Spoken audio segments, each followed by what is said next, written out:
സല്ലല്ലാഹു അലൈഹി വസല്ലം. സല്ലല്ലാഹു അലാ മുഹമ്മദ് സല്ലല്ലാഹു അലൈഹി വസല്ലം. സല്ലല്ലാഹു അലാ മുഹമ്മദ് സല്ലല്ലാഹു അലൈഹി വസല്ലം. സല്ലല്ലാഹു അലാ മുഹമ്മദ് സല്ലല്ലാഹു അലൈഹി വസല്ലം. സല്ലല്ലാഹു അലാ മുഹമ്മദ് സല്ലല്ലാഹു അലൈഹി വസല്ലം. സല്ലല്ലാഹു അലാ മുഹമ്മദ് സല്ലല്ലാഹു അലൈഹി വസല്ലം. സല്ലല്ലാഹു അലാ മുഹമ്മദ് സല്ലല്ലാഹു അലൈഹി വസല്ലം. സല്ലല്ലാഹു അലാ മുഹമ്മദ് സല്ലല്ലാഹു അലൈഹി വസല്ലം. സല്ലല്ലാഹു അലാ മുഹമ്മദ് സല്ലല്ലാഹു അലൈഹി വസല്ലം. സല്ലല്ലാഹു അലാ മുഹമ്മദ് സല്ലല്ലാഹു അലൈഹി വസല്ലം. സല്ലല്ലാഹു അലാ മുഹമ്മദ് സല്ലല്ലാഹു അലൈഹി വസല്ലം. സല്ലല്ലാഹു അലാ മുഹമ്മദ് സല്ലല്ലാഹു അലൈഹി വസല്ലം. സല്ലല്ലാഹു അലാ മുഹമ്മദ് സല്ലല്ലാഹു അലൈഹി വസല്ലം. സല്ലല്ലാഹു അലാ മുഹമ്മദ് സല്ലല്ലാഹു അലൈഹി വസല്ലം. സല്ലല്ലാഹു അലാ മുഹമ്മദ് സല്ലല്ലാഹു അലൈഹി വസല്ലം. സല്ലല്ലാഹു അലാ മുഹമ്മദ് സല്ലല്ലാഹു അലൈഹി വസല്ലം. സല്ലല്ലാഹു അലാ മുഹമ്മദ് സല്ലല്ലാഹു അലൈഹി വസല്ലം. സല്ലല്ലാഹു അലാ മുഹമ്മദ് സല്ലല്ലാഹു അലൈഹി വസല്ലം. സല്ലല്ലാഹു അലാ മുഹമ്മദ് സല്ലല്ലാഹു അലൈഹി വസല്ലം. സല്ലല്ലാഹു അലാ മുഹമ്മദ് സല്ലല്ലാഹു അലൈഹി വസല്ലം. സല്ലല്ലാഹു അലാ മുഹമ്മദ് സല്ലല്ലാഹു അലൈഹി വസല്ലം. സല്ലല്ലാഹു അലാ മുഹമ്മദ് സല്ലല്ലാഹു അലൈഹി വസല്ലം. സല്ലല്ലാഹു അലാ മുഹമ്മദ് സല്ലല്ലാഹു അലൈഹി വസല്ലം. സല്ലല്ലാഹു അലാ മുഹമ്മദ് സല്ലല്ലാഹു അലൈഹി വസല്ലം. സല്ലല്ലാഹു അലാ മുഹമ്മദ് സല്ലല്ലാഹു അലൈഹി വസല്ലം. സല്ലല്ലാഹു അലാ മുഹമ്മദ് സല്ലല്ലാഹു അലൈഹി വസല്ലം. സല്ലല്ലാഹു അലാ മുഹമ്മദ് സല്ലല്ലാഹു അലൈഹി വസല്ലം. സല്ലല്ലാഹു അലാ മുഹമ്മദ് സല്ലല്ലാഹു അലൈഹി വസല്ലം. സല്ലല്ലാഹു അലാ മുഹമ്മദ് സല്ലല്ലാഹു അലൈഹി വസല്ലം. സല്ലല്ലാഹു അലാ മുഹമ്മദ് സല്ലല്ലാഹു അലൈഹി വസല്ലം. സല്ലല്ലാഹു അലാ മുഹമ്മദ് സല്ലല്ലാഹു അലൈഹി വസല്ലം. സല്ലല്ലാഹു അലാ മുഹമ്മദ് സല്ലല്ലാഹു അലൈഹി വസല്ലം. സല്ലല്ലാഹു അലാ മുഹമ്മദ് സല്ലല്ലാഹു അലൈഹി വസല്ലം. സല്ലല്ലാഹു അലാ മുഹമ്മദ് സല്ലല്ലാഹു അലൈഹി വസല്ലം. സല്ലല്ലാഹു അലാ മുഹമ്മദ് സല്ലല്ലാഹു അലൈഹി വസല്ലം. സല്ലല്ലാഹു അലാ മുഹമ്മദ് സല്ലല്ലാഹു അലൈഹി വസല്ലം. اللهم صل على محمد يا رب صل عليه وسلم. اللهم صل على سيدنا محمد الفاتح لما وغلق والخاتم لما سبق ناصر الحق بالحق الهادي إلى صراطك المستقيم وعلى آله حق قدره ومقداره العظيم. اللهم صل على سيدنا محمد الفاتح لما أغلق والخاتم لما سبق ناصر الحق بالحق والهادي إلى صراطك المستقيم وعلى آله حق قدره ومقداره العظيم. اللهم صل على سيدنا محمد الفاتح لما أغلق والخاتم لما سبق ناصر الحق بالحق والهادي إلى صراطك المستقيم وعلى آله حق قدره ومقداره العظيم. اللهم صل على سيدنا محمد الفاتح لما أغلق والخاتم لما سبق ناصر الحق بالحق والهادي إلى صراطك المستقيم وعلى آله حق قدره ومقداره العظيم. اللهم صل على سيدنا محمد الفاتح لما أغلق والخاتم لما سبق ناصر الحق بالحق والهادي إلى صراطك المستقيم وعلى آله حق قدره ومقداره العظيم. اللهم صل على سيدنا محمد الفاتح لما أغلق والخاتم لما سبق ناصر الحق بالحق والهادي إلى صراطك المستقيم وعلى آله حق قدره ومقداره العظيم. اللهم صل على سيدنا محمد الفاتح لما أغلق والخاتم لما سبق ناصر الحق بالحق والهادي إلى صراطك المستقيم وعلى آله حق قدره ومقداره العظيم. اللهم صل على سيدنا محمد الفاتح لما أغلق والخاتم لما سبق ناصر الحق بالحق والهادي إلى صراطك المستقيم وعلى آله حق قدره ومقداره العظيم.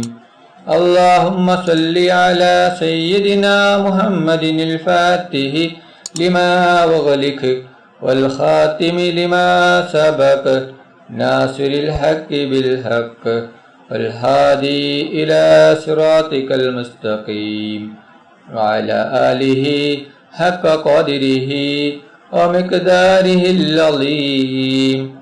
اللهم صل على سيدنا محمد الفاتح لما أغلق والخاتم لما سبق ناصر الحق بالحق والهادي إلى صراطك المستقيم وعلى آله حق قدره ومقداره العظيم.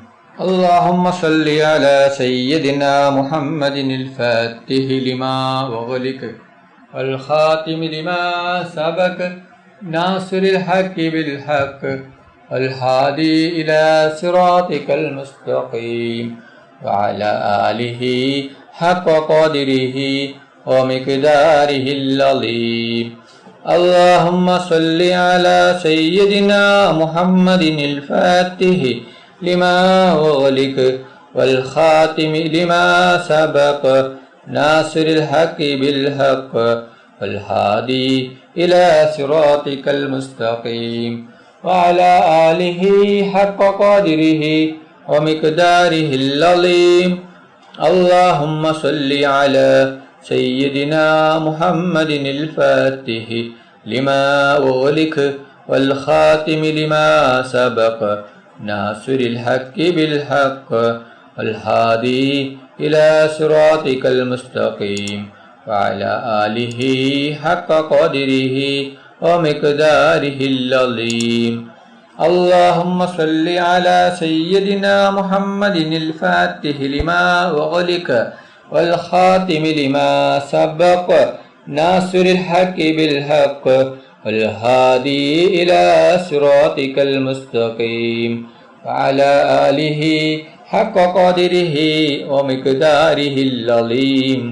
اللهم صل على سيدنا محمد الفاتح لما أغلق والخاتم لما سبق ناصر الحق بالحق والهادي إلى صراطك المستقيم وعلى آله حق قدره ومقداره العظيم. اللهم صل على سيدنا محمد الفاتح لما أغلق والخاتم لما سبق ناصر الحق بالحق والهادي إلى صراطك المستقيم وعلى آله حق قدره ومقداره العظيم. اللهم صل على سيدنا محمد الفاتح لما أغلق والخاتم لما سبق ناصر الحق بالحق والهادي إلى صراطك المستقيم وعلى آله حق قدره ومقداره العظيم. اللهم صل على سيدنا محمد الفاتح لما أغلق والخاتم لما سبق ناصر الحق بالحق والهادي إلى صراطك المستقيم وعلى آله حق قدره ومقداره العظيم. اللهم صل على سيدنا محمد الفاتح لما أغلق والخاتم لما سبق ناصر الحق بالحق والهادي إلى صراطك المستقيم وعلى آله حق قدره ومقداره العظيم. اللهم صل على سيدنا محمد الفاتح لما أغلق والخاتم لما سبق ناصر الحق بالحق والهادي إلى صراطك المستقيم وعلى آله حق قدره ومقداره العظيم. اللهم صل على سيدنا محمد الفاتح لما أغلق والخاتم لما سبق ناصر الحق بالحق والهادي إلى صراطك المستقيم وعلى آله حق قدره ومقداره العظيم. അള്ളാഹു സുബ്ഹാനഹു തആല നമ്മുടെ മജ്ലിസ് കബൂൽ ചെയ്യട്ടെ. ദുആക്ക് ഇജാബത്ത് കിട്ടുന്ന മജ്ലിസായി അള്ളാഹു സുബ്ഹാനഹു തആല നമ്മിൽ നിന്നും സ്വീകരിക്കട്ടെ. ഈ മഹത്തായ മജ്ലിസിൽ ഒരുമിച്ച് കൂടിയ ദിക്റുകൾ ചൊല്ലിയ സ്വലാത്തുകൾ ചൊല്ലിയ എല്ലാവർക്കും അള്ളാഹു സുബ്ഹാനഹു തആല അർഹമായ പ്രതിഫലം നൽകി അനുഗ്രഹിക്കട്ടെ. നമ്മുടെ മനസ്സിലുള്ള എല്ലാ ഉദ്ദേശങ്ങളും എല്ലാ ആഗ്രഹങ്ങളും എല്ലാ ആവശ്യങ്ങളും അള്ളാഹു സുബ്ഹാനഹു തആല ഈ മജ്ലിസിന്റെ ബർക്കത്ത് കൊണ്ട് ഈ ദിവസത്തിൻ്റെ ബർക്കത്ത് കൊണ്ട് എത്രയും പെട്ടെന്ന് പൂർത്തിയാക്കി തരട്ടെ. എല്ലാ പ്രയാസങ്ങളും എല്ലാ ബുദ്ധിമുട്ടുകളും എല്ലാ വിഷമങ്ങളും എല്ലാ രോഗങ്ങളും എല്ലാ ടെൻഷനുകളും എല്ലാ കടങ്ങളും എല്ലാ സങ്കടങ്ങളും എല്ലാ ദുഃഖങ്ങളും അല്ലാഹു സുബ്ഹാനഹു തആല മാറ്റിത്തരട്ടെ. ദുആയിലേക്ക് കടക്കുകയാണ്. എല്ലാവരും ആത്മാർത്ഥമായി ആമീൻ പറയുക. ആമീൻ. അൽഹംദുലില്ലാഹി റബ്ബിൽ ആലമീൻ. അല്ലാഹുമ്മ സ്വല്ലി അലാ സയ്യിദിനാ മുഹമ്മദിൻ വഅലാ ആലി സയ്യിദിനാ മുഹമ്മദ്.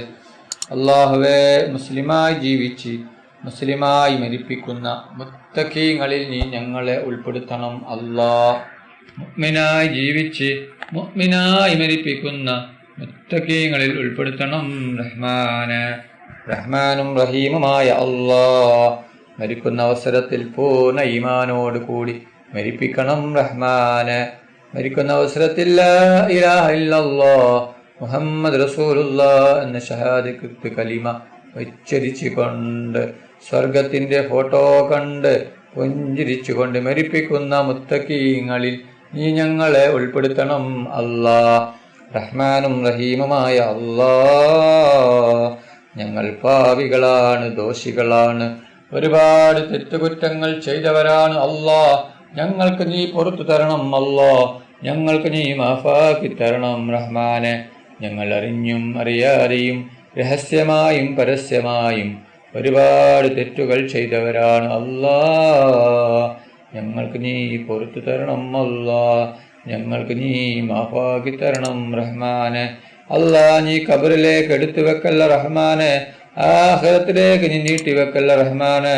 ഈ മജ്ലിസ് കഴിയുന്നതിന് മുമ്പ് തന്നെ ഒട്ടൊന്ന് നീ പുറത്തു തരണം അല്ലാ.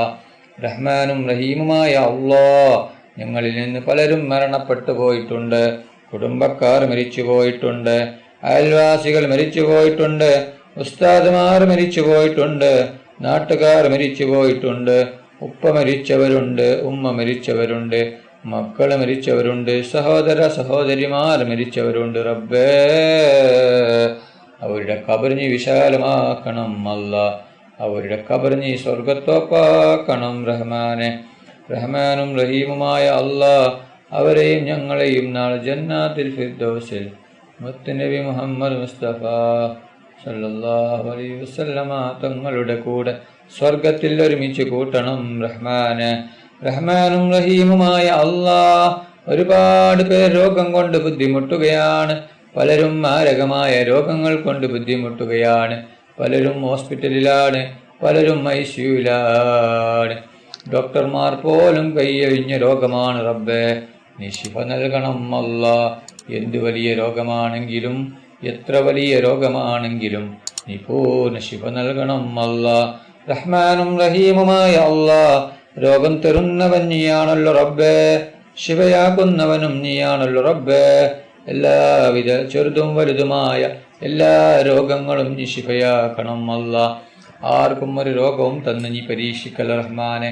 എല്ലാ രോഗങ്ങളെ തൊട്ടും നീ ഞങ്ങളെ എല്ലാവരെയും നീ കാക്കണം റഹ്മാനെ.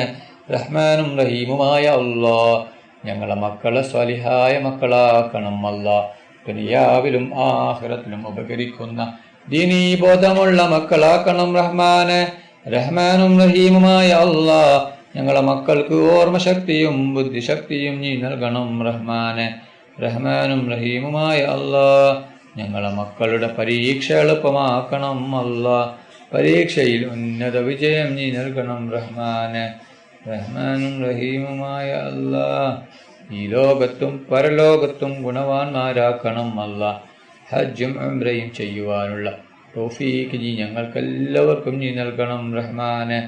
റഹ്മാനും റഹീമുമായ അല്ലാ, ഒരുപാട് ആളുകളും ഹജ്ജിനും ഉംറക്കുമായി പോയിരിക്കുകയാണ്. അല്ലാഹുവർക്ക് ആരോഗ്യത്തോടെ ആഫിയത്തോടെ ഹജ്ജും ഉംറയും ചെയ്യുവാനുള്ള തൗഫീഖ് നീ നൽകണം റഹ്മാനെ. റഹ്മാനും റഹീമുമായ അല്ലാ, മുത്തുനബി മുഹമ്മദ് മുസ്തഫ സല്ലല്ലാഹു അലൈഹി വസല്ലമ തങ്ങളുടെ ഖബർ സിയാറത്ത് ചെയ്യുവാനുള്ള തൗഫീഖ് നീ നൽകണം അല്ലാ. മുത്തുനബി മുഹമ്മദ് മുസ്തഫ സല്ലല്ലാഹു അലൈഹി വസല്ലമ തങ്ങളെ സ്നേഹിക്കുന്ന, ഇഷ്ക് വെക്കുന്ന, മുഹബ്ബത്ത് വെക്കുന്ന മുത്തഖീങ്ങളിൽ നീ ഞങ്ങളെ ഉൾപ്പെടുത്തണം അല്ലാ. റഹ്മാനും റഹീമുമായ അല്ലാ, ഞങ്ങളുടെ ദുആ നീ സ്വീകരിക്കണം അല്ലാ. നീ തട്ടിക്കളയല്ല റഹ്മാനെ. റഹ്മാനും റഹീമുമായ അല്ലാ, മുത്തുനബി മുഹമ്മദ് മുസ്തഫ സല്ലല്ലാഹു അലൈഹി വസല്ലമ തങ്ങളുടെ കയ്യിൽ നിന്ന് ഹൗദുൽ കൗസർ മതിവരോളം കുടിക്കുവാനുള്ള തൗഫീഖ് നീ നൽകണം അല്ലാ. മുത്തുനബി മുഹമ്മദ് മുസ്തഫ സല്ലല്ലാഹു അലൈഹി വസല്ലമ തങ്ങളെ സ്വപ്നത്തിലും ഉണർവിലും നീ കാണിച്ചു തരണം അല്ലാ. മുത്തുനബി മുഹമ്മദ് മുസ്തഫ സല്ലല്ലാഹു അലൈഹി വസല്ലമ തങ്ങളുടെ ശഫാഅത്തിൽ ഞങ്ങളെ എല്ലാവരെയും ഒരുമിച്ച് കൂട്ടണം റഹ്മാനെ. റഹ്മാനും റഹീമുമായ അല്ലാ, ഞങ്ങളുടെ ദുആ നീ സ്വീകരിക്കണം അല്ലാ. നീ തട്ടിക്കളിയല്ല റഹ്മാനെ. റഹ്മാനും റഹീമുമായ അല്ലാ, അസൂയയെ തൊട്ട് ഞങ്ങൾ എല്ലാവരെയും നീ കാക്കണം അല്ലാ. കണ്ണേറിനെ തൊട്ട് നീ കാക്കണം അല്ലാ. ബായേറിനെ തൊട്ട് നീ കാക്കണം അല്ലാ. ഷിഹ്റിനെ തൊട്ട് നീ കാക്കണം അല്ലാ. എല്ലാവിധ ഷർറുകളെ തൊട്ടും നീ ഞങ്ങൾ എല്ലാവരെയും നീ കാക്കണം അല്ലാ. എല്ലാവിധ കണ്ണേറും ഷേറും എല്ലാ ഷർറുകളും നീ ബാത്തിലാക്കണം അല്ലാ. എല്ലാ കണ്ണേറും നീ ബാത്തിലാക്കണം അല്ലാ. റഹ്മാനും റഹീമുമായ അല്ലാ, കണ്ണേറുകാരുടെ കണ്ണേറിൽ നിന്നും അസൂയാലുക്കളുടെ അസൂയയിൽ നിന്നും ഞങ്ങളെല്ലാവരെയും നീ കാത്ത് രക്ഷിക്കണം അല്ലാ. റഹ്മാനും റഹീമുമായ അല്ലാ, ജോലിയില്ലാതെ കഷ്ടപ്പെടുന്ന ഒരുപാട് പേരുണ്ട് റബ്ബേ. അവർക്ക് നീ ഖൈറായ നല്ലൊരു ജോലി നീ കൊടുക്കണം അല്ലാ. റഹ്മാനും റഹീമുമായ അല്ലാ, ജോലിയുള്ളവരുടെ ജോലിയിൽ നീ ബർക്കത്ത് ചൊരിയണം അല്ലാ. അല്ലാ, വീടില്ലാത്തവർക്ക് നീ ഖൈറായ വീട് കൊടുക്കണം അല്ലാ. റഹ്മാനും റഹീമുമായ അല്ലാ, വീടിൻ്റെ പണി തുടങ്ങിയിട്ടും പൂർത്തിയാക്കാൻ പറ്റാത്ത ഒരുപാട് ആളുകളുണ്ട് അല്ലാ. അവരുടെ വീടിൻ്റെ പണി എത്രയും പെട്ടെന്ന് നീ പൂർത്തിയാക്കി കൊടുക്കണം അല്ലാ. റഹ്മാനും റഹീമുമായ അല്ലാ, വിവാഹപ്രായമെത്തിയ ഒരുപാട് സഹോദര സഹോദരിമാർ അല്ലാ, അവർക്ക് അനുയോജ്യമായ സ്വാലിഹായ ഇണകളെ കൊടുക്കണം റഹ്മാനെ. റഹ്മാനും റഹീമുമായ അല്ലാ, ഞങ്ങളുടെ ദുആ സ്വീകരിക്കണം അല്ലാ, സ്വീകരിക്കണം റഹ്മാനെ. റഹ്മാനും റഹീമുമായ അല്ലാ, ഒരുപാട് ആളുകൾ ഈ മജ്ലിസിൽ പങ്കെടുത്തിട്ടുണ്ട് അല്ലാ. പലരും പല ആവശ്യങ്ങൾ കരുതി, ഉദ്ദേശങ്ങൾ കരുതി, വിഷമങ്ങൾ കരുതി, പ്രയാസങ്ങൾ കരുതി ഈ മജ്ലിസിൽ പങ്കെടുത്തവരാണ് അല്ലാ. അവിടെ എന്ത് ഹലാലായ ഉദ്ദേശമാണെങ്കിലും നീ പെട്ടെന്ന് പൂർത്തിയാക്കി കൊടുക്കണം അല്ലാ. അവിടെ എന്ത് വിഷമമാണെങ്കിലും പ്രയാസമാണെങ്കിലും ബുദ്ധിമുട്ടുമാണെങ്കിലും നീ നീക്കിക്കൊടുക്കണം റഹ്മാനെ.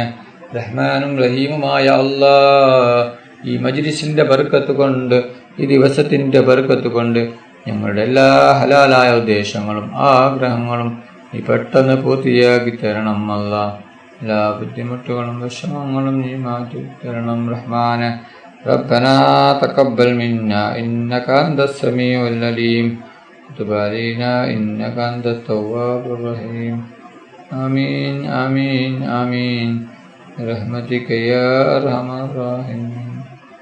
صلى الله تعالى وسلم على خير خلقه سيدنا محمد وآله وصحبه أجمعين. سبحان ربك رب العزة عما يصفون وسلام على المرسلين الحمد لله رب العالمين. صلى الله على محمد صلى الله على محمد صلى الله عليه وسلم. صلى الله على محمد صلى الله عليه وسلم. صلى الله على محمد صلى الله عليه وسلم. صلى الله على محمد صلى الله عليه وسلم. صلى الله على محمد صلى الله عليه وسلم. صلى الله على محمد صلى الله عليه وسلم. اللهم صل على യാ റബ്ബി സല്ലി അലൈഹി വസല്ലിം. നിങ്ങളെല്ലാവരും എനിക്കും കുടുംബത്തിനു വേണ്ടി ദുആ ചെയ്യണമെന്ന വസിയത്തോടെ അസ്സലാമു അലൈക്കും വറഹ്മത്തുള്ളാഹി വബറകാതുഹു.